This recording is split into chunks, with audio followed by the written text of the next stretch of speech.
Bonsoir à vous tous qui nous rejoignez pour vivre la messe de clôture, la messe d'envoi de la 8e rencontre mondiale des familles en direct depuis Philadelphie. Ces heures-ci à Philadelphie constituent, c'est le point d'orgue du voyage apostolique du pape François aux États-Unis. C'est la raison pour laquelle le Saint-Père est venu dans ce pays pour soutenir les institutions du mariage et de la famille. On va revenir dans un instant sur ces différents propos qui ont marqué les différentes rencontres de ces heures-ci.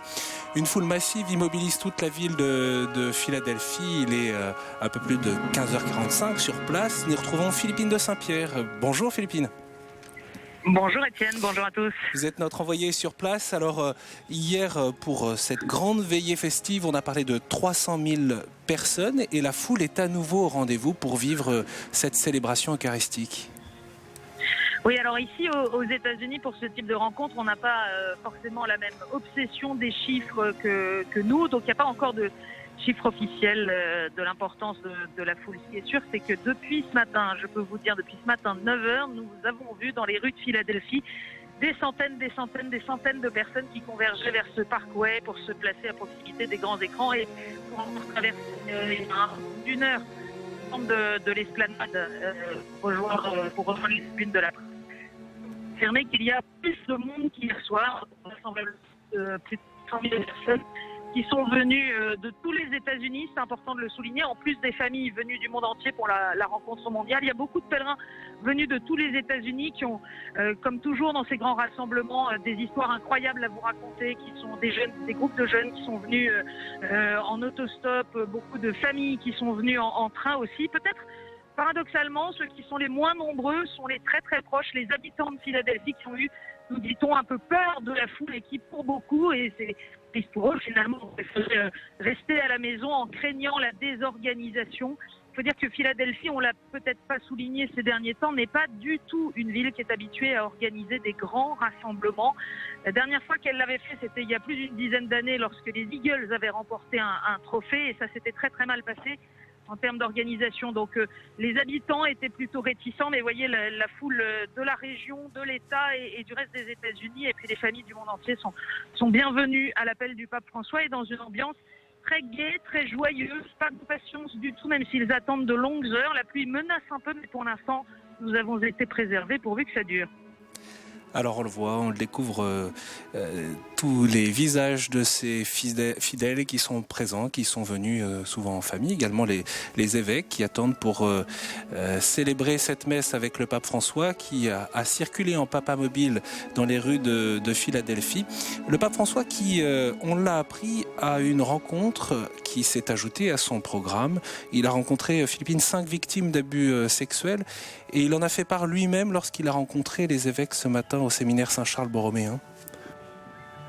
Oui, c'est un signe qu'il a voulu donner. On savait que d'une façon ou d'une autre, cette rencontre avec des victimes de prêtres pédophiles était vraisemblable. Le prédécesseur du pape François, le pape Benoît XVI, avait aussi rencontré des victimes. C'est encore une fois des scandales qui ont profondément bouleversé l'Église ici aux États-Unis, comme hélas dans d'autres pays. Donc c'était un rendez-vous qui n'était pas sur l'agenda, mais qui était vraisemblable. Et c'est assez significatif que le pape François ait voulu les rencontrer juste avant de voir les évêques, et il en a parlé aux évêques dans des termes assez forts. Il a écouté les témoignages de ces 5 personnes. Il a dit sa participation à leur souffrance, sa douleur, sa honte pour l'Église tout entière. Je suis profondément désolé, a dit en particulier le pape, pour toutes les fois où vous et vos familles, vous avez dénoncé les abus et où vous n'avez pas été écoutés ou crus. Je vous prie de croire que le pape, lui, vous croit. Et ensuite, le pape a eu des mots très forts en promettant que tous les responsables devront rendre des comptes. Il l'a dit fortement devant les évêques, y compris, et c'est particulièrement tragique, a souligné François, lorsque ce sont des évêques eux-mêmes qui se sont rendus coupables de ces crimes. Alors à l'instant, l'un des chapelains vient d'annoncer la tenue prochaine, le début prochain de cette messe pour la clôture de la 8e rencontre mondiale des familles. On connaissait bien le pape François comme le pape des pauvres, au fond. Et on découvre aux États-Unis, particulièrement à travers ce voyage, le pape de la famille et de l'évangile de la vie. Écoutez, c'est vrai, c'est perceptible, et en même temps, ça donne un peu envie de sourire, comme si nous découvrions d'un coup que, à la surprise générale, le pape était catholique et faisait sienne l'ensemble de la doctrine de l'Église. Il l'a dit avec ces mots également lorsqu'il a parlé aux journalistes dans l'avion entre Cuba et Washington.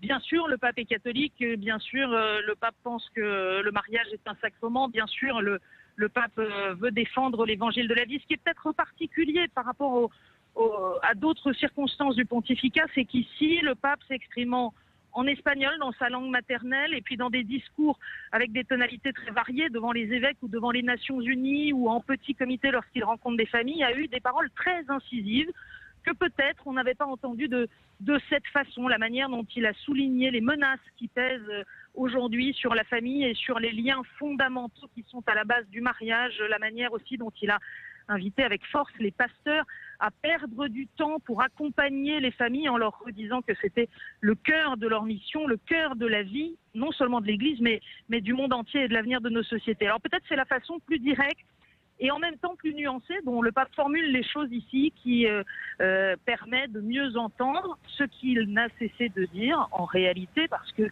ça n'est pas évidemment parce qu'il est le pape des pauvres qu'il ne serait pas le pape de la famille. Il l'avait annoncé avant de partir, c'est le but de son voyage, cette rencontre mondiale des familles, et par conséquent, si on veut bien relire les 9 derniers jours, à chacune de ces rencontres, à chacune de ces interventions, le pape a parlé de la famille et il a voulu dire aussi avec ses mots à lui et sa façon à lui combien c'est important, y compris pour lui personnellement. Il parle des menaces qui pèsent sur la famille dans les sociétés occidentales, il parle de l'importance de la famille dans la vie de l'Église et dans l'anthropologie chrétienne, mais il parle aussi de choses très simples et très concrètes et de voilà, comment est-ce qu'on fait pour vivre en famille, y compris quand les assiettes volent ou quand la belle-mère est un peu pénible. Ça, c'est typiquement la façon dont le pape François s'adresse aux familles. Et donc, ce sera intéressant de voir comment tout à l'heure, dans son homélie de ce sommet, finalement, de son voyage, il va ressaisir l'ensemble des propos tenus sur ce sujet au long des 9 derniers jours.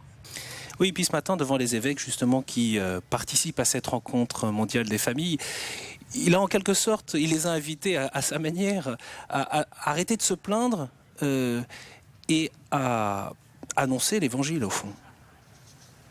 Oui, qui aime bien châtie bien, et François s'exprime avec les évêques comme un frère, mais en même temps, du coup, il dit aussi le fond de sa pensée. Ça peut être une explication un peu virile, en les invitant à ne pas regarder nécessairement les mesures d'efficacité, les mesures de chiffres, en les invitant à être d'abord des pasteurs qui sont présents auprès des familles. Encore une fois, c'est intéressant dans une église qui est à la fois assez cléricale, ici aux États-Unis, très marquée par la culture américaine de l'efficacité, et ça a du bon, d'entendre le pape dire « mais vous ne trompez pas d'instrument de mesure, apprenez à perdre du temps, vous devez d'abord... » dans leur... Ils sont prêts à prendre un engagement pour la vie, ce qui fait cruellement défaut de la société d'aujourd'hui. Il faut de l'espérance. Il y a évidemment une cohérence globale dans le propos du pape, parce que dans la lutte contre la pauvreté, contre l'exclusion sociale, il est bien évident que les liens familiaux ont un rôle à jouer. Alors tout ça est scruté naturellement à la loupe par un certain nombre d'observateurs, parce qu'il n'aura pas échappé que cette sorte d'assemblée populaire des familles que représente ici la rencontre mondiale se tient à quelques jours de l'ouverture de l'assemblée du synode des évêques, qui va continuer de réfléchir à la famille. Alors justement, est-ce que l'on peut considérer que ce voyage du pape François aux États-Unis, en quelque sorte, le renforce à l'aube de ce synode ? En tout cas, c'est un voyage qui manifeste une stature internationale importante du pape François, qui préexistait sans doute à ce déplacement, mais qui trouve un écho particulier depuis son intervention devant les Nations Unies et devant le Congrès américain. Ce qui me frappe, c'est la grande sérénité avec laquelle le pape François, quels que soient les registres, qu'il soit devant des familles de Harlem ou à la Maison Blanche, toujours de façon douce, toujours dans cette approche de dialogue, affirme tranquillement ce qui lui semble essentiel sur les différents sujets. Donc il y a une espèce de sérénité qui se dégage, de sûreté dans son propos et dans sa manière d'être. Et puis en même temps, toujours ces gestes prophétiques dont il a le secret qui touchent tant le cœur des foules, sa manière d'être avec les gens, d'être attentif, aussi bien de rire lorsqu'on lui présente un bébé déguisé en pape et de demander qu'on le lui apporte pour le bénir avec un petit message pour les parents, que de partager la souffrance, les larmes de ceux qu'il a pu rencontrer et qui étaient dans des situations particulièrement difficiles de misère ou d'exclusion, comme la rencontre avec les sans-abri à Washington, par exemple. Merci beaucoup Philippine de Saint-Pierre. Je rappelle que vous êtes notre envoyée spéciale pour suivre l'ensemble de ce voyage apostolique. Nous voyons donc ce parquet Benjamin Franklin avec tous ses fidèles. On a vu aussi des religieux, des religieuses qui se préparent donc à vivre cette Eucharistie, la messe d'envoi de la 8e rencontre mondiale des familles. Hier soir, sur la scène, il y avait une succession à la fois de stars, de chanteurs, de danseurs, également des familles qui ont témoigné, et cette parole très forte du pape. Et puis, eh bien, dans cet après-midi, pour Philadelphie, place donc au Saint-Sacrifice de la messe. Peut-être, Jean Duchesne, vous nous accompagnez tout au long de ce voyage apostolique. On voit là toute la foule qui est rassemblée, d'ailleurs qui, après peut-être l'enthousiasme dans la journée, on a pu voir ces images circuler de danse, de fête, de joie. Dans l'attente de cette Eucharistie, et bien là on voit au fond une espèce de sérénité et de calme qui s'installe. Hein. Ben oui, c'est la mesure où la messe, si vous voulez, fait partie en quelque sorte de la culture humaine. En gros, ce qui s'est passé tout au cours de ces derniers jours, c'était en quelque sorte l'expression de la foi. Maintenant, cette foi, eh bien, il s'agit véritablement de la recevoir et de la recevoir dans sa plénitude. Et le lieu, le moment pour la recevoir dans sa plénitude, c'est bien la messe, et spécialement la messe dominicale, qui rassemble justement le jour du Seigneur, eh bien, des familles entières. Et donc ici, c'est le moment en quelque sorte où, eh bien, en quelque sorte, il y a comme une réponse de Dieu, où s'établit un véritable dialogue entre le ciel et la terre, et où l'Église, qui était le corps du Christ sur terre, eh bien, se rappelle d'où elle reçoit sa vie, sa joie et son dynamisme pour le renouveler, parce que seul Dieu peut le lui donner. C'est ça que signifie l'importance de cette messe, qui est à la fois un aboutissement, mais aussi le point de départ, parce qu'il va falloir repartir chacun dans son pays, dans son foyer, dans sa paroisse, dans son métier, et bien pour essayer de répandre, de continuer avec toute la force toute la joie qui a été reçue au cours de ces journées. Et dans le couronnement, encore une fois, et bien forcément pour des catholiques, c'est la messe. Nous allons donc entrer dans un instant dans cette célébration. Nous savons, et le pape d'ailleurs était avec eux ce matin, que de nombreux détenus peuvent suivre cette messe par le biais de la télévision, tout comme partout dans le pays, mais aussi bien au-delà. Nous sommes heureux de pouvoir prier avec tous ceux qui nous suivent sur différents continents. Voilà donc le début de cette célébration, cette messe de clôture sur le parquet Benjamin Franklin, ici à Philadelphie.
Le pape François encense cette icône qui a marqué la 8e rencontre mondiale des familles, l'icône de la Sainte Famille.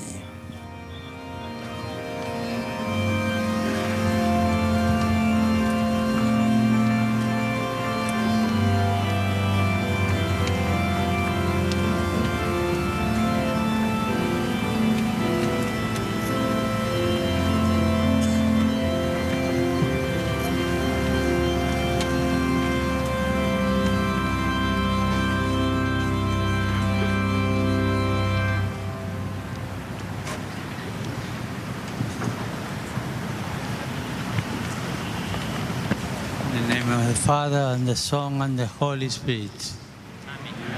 Peace be with you.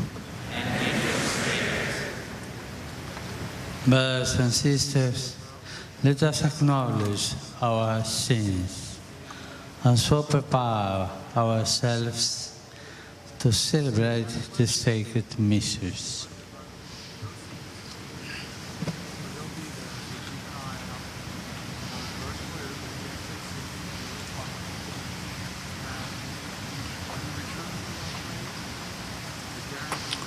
I confess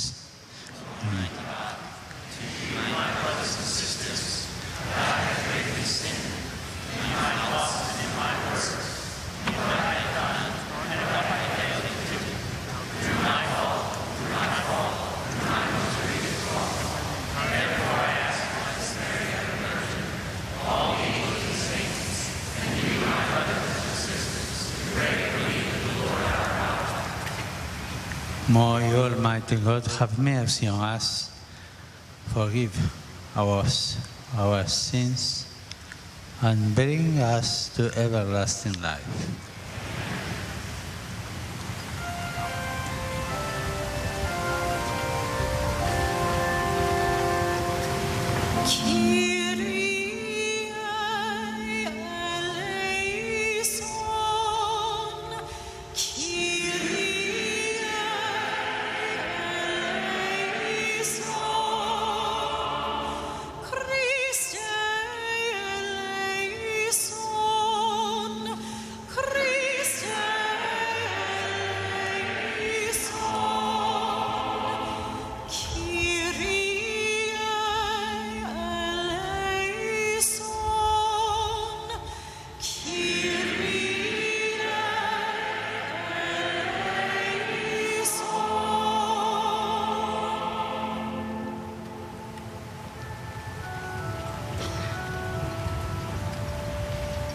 Gloria in excelsis Ensis Deo.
Let us pray.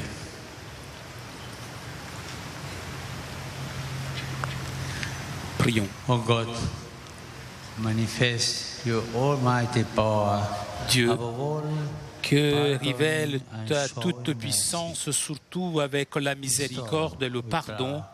To grace Continue de abundantly diffuser sur upon nous us. ta grâce, Make those afin hastening qu'en marchant to vers les biens que tu as attain your promis, purpose. nous devenions Share participants to the du treasures bonheur of heaven. éternel. Through our Lord Jesus Christ, your Son, who lives and reigns with you in the unity of the Holy Spirit, one God, forever and ever.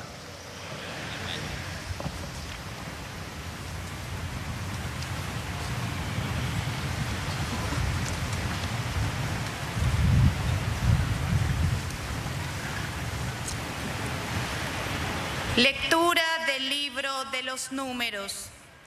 En aquellos días el Señor descendió Lecture de du la livre des nube Nombres. y habló a Moisés. En ces jours-là, le Seigneur descendit dans la nuée pour parler avec Moïse. Il prit une part de l'esprit qui reposait sur celui-ci et le mit sur les 70 anciens. Dès que l'esprit reposa sur eux, ils se mirent à prophétiser, mais cela ne dura pas. Or, 2 hommes étaient restés dans le camp. L'un s'appelait Eldad et l'autre Médad. L'esprit reposa sur eux. Eux aussi avaient été choisis, mais ils ne s'étaient pas rendus à la tente. Et c'est dans le camp qu'ils se mirent à prophétiser. Un jeune homme courut annoncer à Moïse Eldad et Médad prophétisent dans le camp.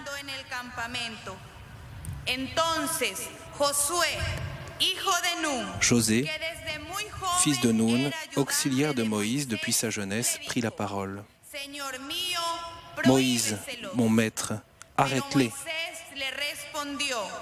Mais Moïse lui dit, serais-tu jaloux pour moi? Ah, si le Seigneur pouvait faire de tout son peuple un peuple de prophètes, si le Seigneur pouvait mettre son esprit sur eux. Verbum Domini, Deo gratias.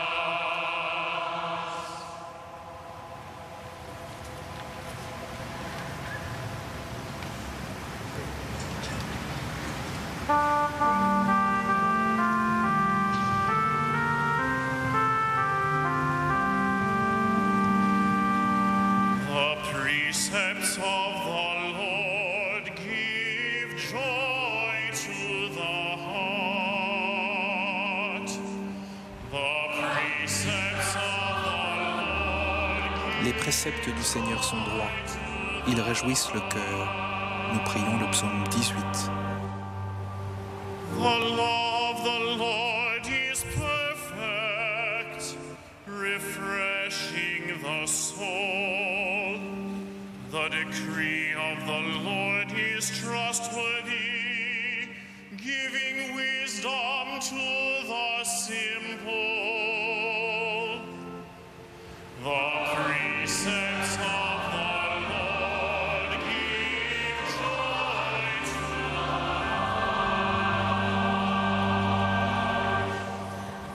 La voluntad de Dios es santa y para siempre estable. Los mandamientos del Señor son verdaderos y eternamente justos.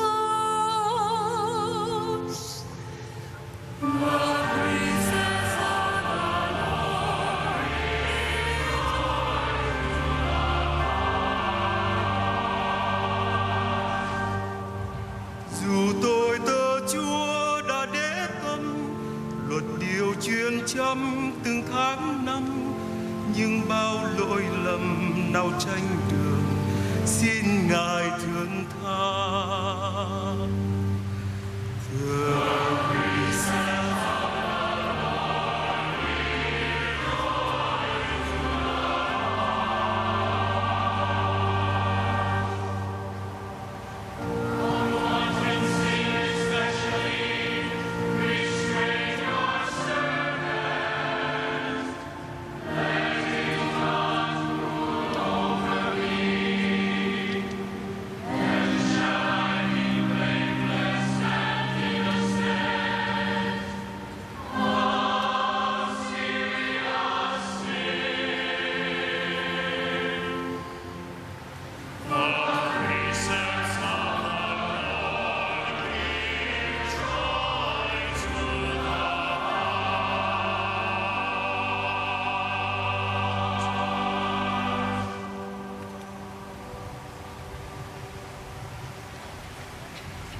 Bài trích thư của Thánh Giacôbê Tông Đồ.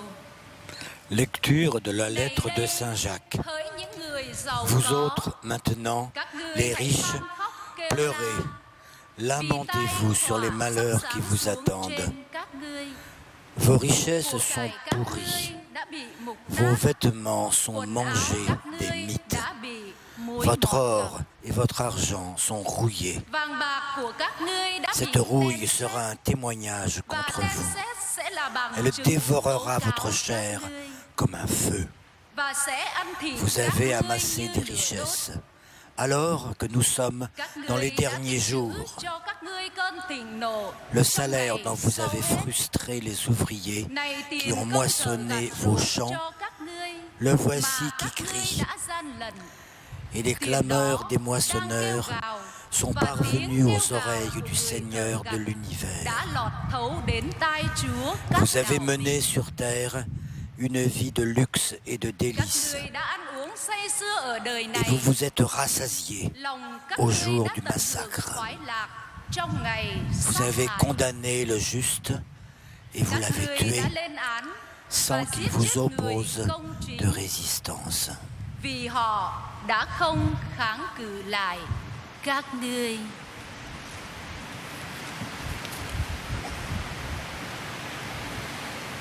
Verbum Domini, Deo gratias.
Dominus vobiscum.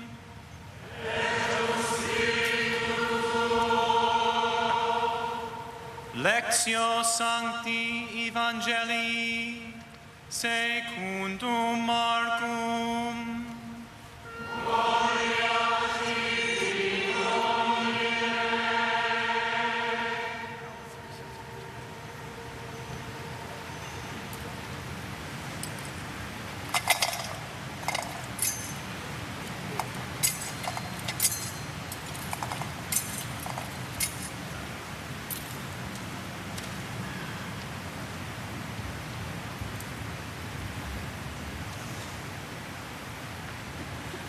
At that time, John said to Jesus, De l'évangile de Jésus-Christ selon saint Marc. En ce temps-là, Jean, l'un des 12, disait à Jésus, « Maître, nous avons vu quelqu'un expulser les démons en ton nom. Nous l'en avons empêché, car il n'est pas de ceux qui nous suivent. » Jésus répondit, « Ne l'en empêchez pas. Car celui qui fait un miracle en mon nom ne peut pas aussitôt après mal parler de moi. Celui qui n'est pas contre nous est pour nous. Et celui qui vous donnera un verre d'eau au nom de votre appartenance au Christ, Amen, je vous le dis, il ne restera pas sans récompense. Celui qui est un scandale, une occasion de chute pour un seul de ces petits qui croient en moi, mieux vaudrait pour lui qu'on lui attache au cou une de ces meules que tournent les ânes, et qu'on le jette à la mer. Et si ta main est pour toi une occasion de chute, coupe-la. Mieux vaut pour toi entrer manchot dans la vie éternelle que de t'en aller dans la géhenne avec tes deux mains, là où le feu ne s'éteint pas. Si ton pied est pour toi une occasion de chute, coupe-le. Mieux vaut pour toi entrer estropié dans la vie éternelle que de t'en aller dans la géhenne avec tes 2 pieds. Si ton œil est pour toi une occasion de chute, arrache-le. Mieux vaut pour toi entrer borgne dans le royaume de Dieu que de t'en aller dans la géhenne avec tes 2 yeux, là où le ver ne meurt pas et où le feu ne s'éteint pas. Causes you to sin, cut it off. It is better for you to enter into life maimed than with 2 hands to go into Gehenna, into the unquenchable fire. And if your foot causes you to sin, cut it off. It is better for you to enter into life crippled than with 2 feet to be thrown into Gehenna. And if your eye causes you to sin, pluck it out. Better for you to enter into the kingdom of God with 1 eye than with 2 eyes to be thrown into Gehenna, where their worm does not die and the fire is not quenched.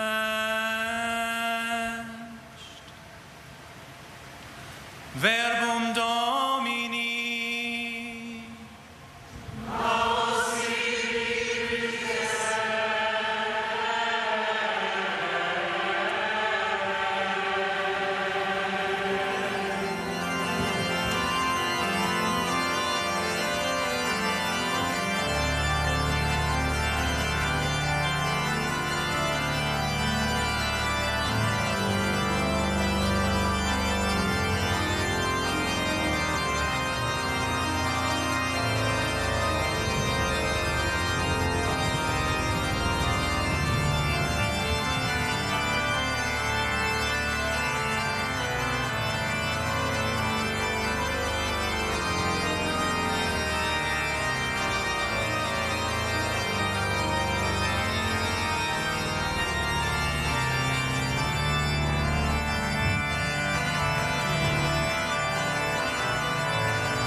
Hoy la palabra de Dios nos sorprende con un lenguaje allegorico. Aujourd'hui, la parole de Dieu nous surprend par des images puissantes et provocantes, incitant à la réflexion. Des images qui nous lancent un défi, mais aussi attisent notre enthousiasme. Dans la première lecture, Josué dit à Moïse que 2 membres du peuple sont en train de prophétiser et annoncent la parole de Dieu sans aucun mandat. Dans l'Évangile, Jésus dit à Jésus que les disciples avait empêché à un homme de chasser les mauvais esprits au nom de Jésus. Et voilà la surprise. Moïse et Jésus ont reprimandé leurs collaborateurs à cause de leur étroitesse d'esprit. Puisse tous ceux-là être des prophètes de la parole de Dieu. Puisse chacun accomplir des miracles au nom du Seigneur. Jésus, en revanche, a rencontré l'hostilité de la part des personnes qui n'ont pas accepté ce qu'il faisait et disait. Pour cela, son ouverture, à la fois honnête et sincère, de nombreux hommes et femmes qui ne faisaient pas partie du peuple de Dieu choisi, eh bien, semblait intolérable. Les disciples, quant à eux, agissaient de bonne foi, mais la tentation d'être scandalisés par la liberté de Dieu qui fait tomber la pluie sur les justes et sur les injustes, en contournant la bureaucratie, les cercles administratifs et restreints, menace l'authenticité de la foi. Par conséquent, cela doit être vigoureusement rejeté.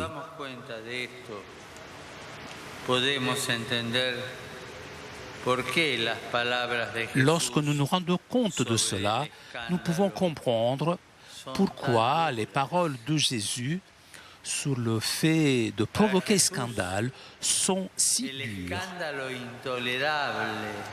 Pour Jésus, le vrai scandale intolérable consiste en tout ce qui détruit et corrompt notre confiance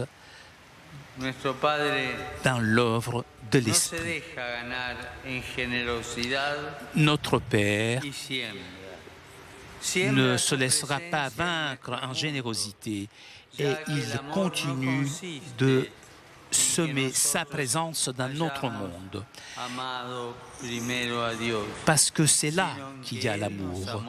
Ce n'est pas nous qui avons aimé Dieu, mais c'est lui qui nous a aimés le premier. Cet amour nous donne une certitude profonde. Nous sommes désirés par Dieu. Il nous attend. C'est cette confiance qui fait que les disciples encouragent, soutiennent et entretiennent les bonnes choses qui existent autour de lui. Dieu veut que tous ses enfants participent au festin de l'Évangile. Jésus dit, n'entrevez rien qui soit bon, au contraire, aidez-les à croître. Mettre en doute l'œuvre de l'Esprit, donner l'impression qu'il ne peut pas trouver place en ceux qui ne font pas partie de notre groupe, qui ne sont pas comme nous, est une tentation dangereuse. Non seulement cela bloque la conversion à la foi, mais constitue aussi une perversion de la foi. La foi ouvre une fenêtre à la présence et à l'œuvre de l'Esprit. Elle nous montre que, comme le bonheur, la sainteté est aussi toujours liée à de petits gestes. Quiconque vous donne un verre d'eau en mon nom, dit Jésus, ne restera pas, donc un petit geste, ne restera pas sans récompense. Ces petits gestes, ce sont ceux que nous apprenons à la maison, en famille, et ils se perdent dans toutes les autres choses que nous faisons, mais qui cependant rendent chaque jour différent. Ce sont des gestes de maman, de grand-père, de père, d'enfants, de fils, de frères. Ce sont des petits gestes de tendresse, d'affection, de compassion. Gestes comme la soupe chaude que nous attendons avec impatience lors du dîner ou le petit déjeuner, attendant quelqu'un qui se lève tôt pour aller au travail. Ce sont des gestes familiers. C'est une bénédiction avant d'aller au lit ou une étreinte à notre retour après une dure journée de travail. L'amour se montre par de petites choses, par l'attention aux petits signes quotidiens qui font que nous nous sentons chenus et que la vie est toujours une saveur de maison. La foi grandit lorsqu'elle est vécue et façonnée par l'amour. Voilà pourquoi nos familles, nos maisons sont des authentiques églises domestiques. Elles sont le lieu approprié pour que la foi devienne vie et que la vie devienne foi. Jésus nous invite à ne pas entraver ces petits miracles. Au contraire, il veut que nous les encouragions, que nous le faisons grandir, que nous accompagnions la vie telle qu'elle se présente, aidant à susciter tous ces petits signes d'amour comme des signes de sa propre présence, vive et active dans notre monde. Cette attitude auquel nous sommes invités nous mène à nous poser une question. Aujourd'hui, ici, à la fin de cette fête, comment travaillons-nous pour vivre cette logique dans nos familles, dans notre société? Quel genre de monde voulons-nous laisser à nos enfants? Nous ne pouvons pas répondre à ces questions seuls. C'est l'Esprit qui nous lance le défi de répondre en tant que membre de cette grande famille humaine. Notre maison commune ne peut plus tolérer des divisions stériles. Le défi urgent de sauvegarder notre maison inclut l'effort de réunir la famille humaine tout entière dans la recherche d'un développement intégral et durable, car nous savons que les choses peuvent changer. Puissent nos enfants trouver en nous des modèles et des incitations à la communion, pas de division. Puissent nos enfants trouver en nous des hommes et des femmes capables de se joindre à d'autres pour faire fleurir toutes les bonnes semences que le Père a plantées. Sèchement, de façon directe mais avec affection, Jésus nous dit: si vous, qui êtes mauvais, vous savez donner de bonnes choses à vos enfants, combien plus le Père du ciel donnera l'Esprit à ceux qui le lui demandent. Que de sagesse dans ces quelques paroles. Certes, en ce qui concerne la bonté et la pureté de cœur, nous les hommes, nous n'avons beaucoup pas à faire valoir. Mais Jésus sait que quand il s'agit des enfants, nous sommes capables d'une générosité sans borne. Et donc, il nous encourage, si nous avons la foi, le Père nous donnera son esprit. Nous, les chrétiens, disciples du Seigneur, nous demandons aux familles du monde de nous aider.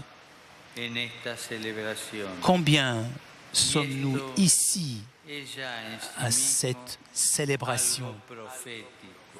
Cela même est prophétique, une sorte de miracle dans le monde d'aujourd'hui,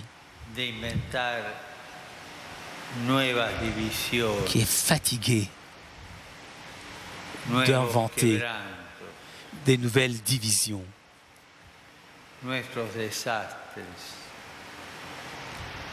des nouvelles ruptures, nos désastres.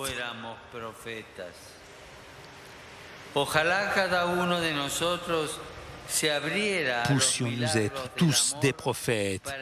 Ah, si seulement chacun d'entre nous pouvait s'ouvrir au miracle de l'amour pour le bien de sa propre famille et de toutes les familles du monde. Et je parle de miracle d'amour. Et de cette façon, pouvoir ainsi dépasser le scandale d'un amour mesquin, découragé, enfermé sur lui-même et impatient envers les autres. Je vous dis, je vous pose une question et afin chacun d'entre vous puisse répondre. Pourquoi dit la parole impatient? Chez moi, on crie? Ou alors, on parle avec amour et tendresse?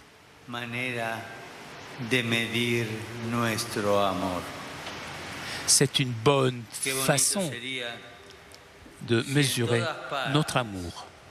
Et qu'il serait beau si partout, même au-delà de nos frontières, nous pouvions apprécier et encourager cette prophétie et ce miracle.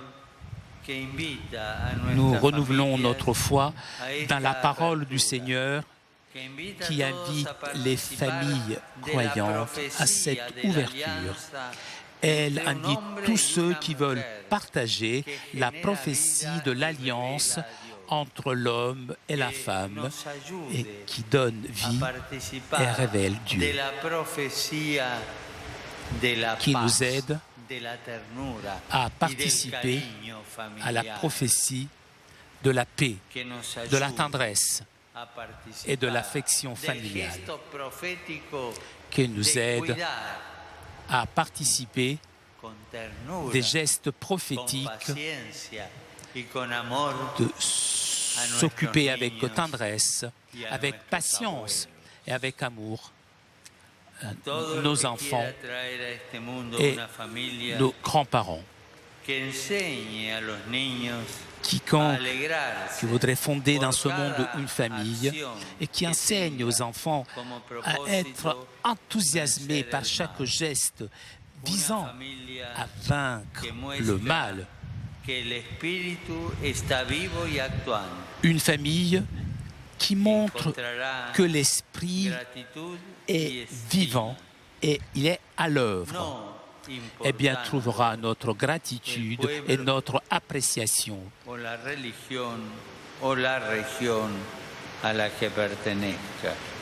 Quelle que soit la famille, le peuple, la région ou la religion auquel il appartient, puisse Dieu accorder à nous tous, en tant que disciples du Seigneur, la grâce et la joie de l'Évangile,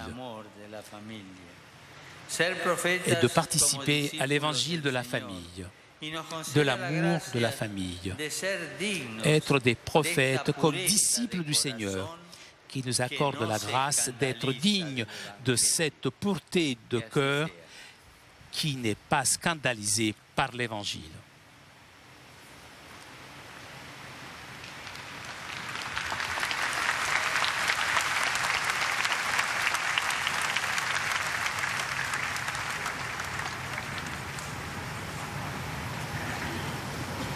Everyone is asked to observe sacred silence following the homily, so to meditate on the mysteries announced in the Word of God.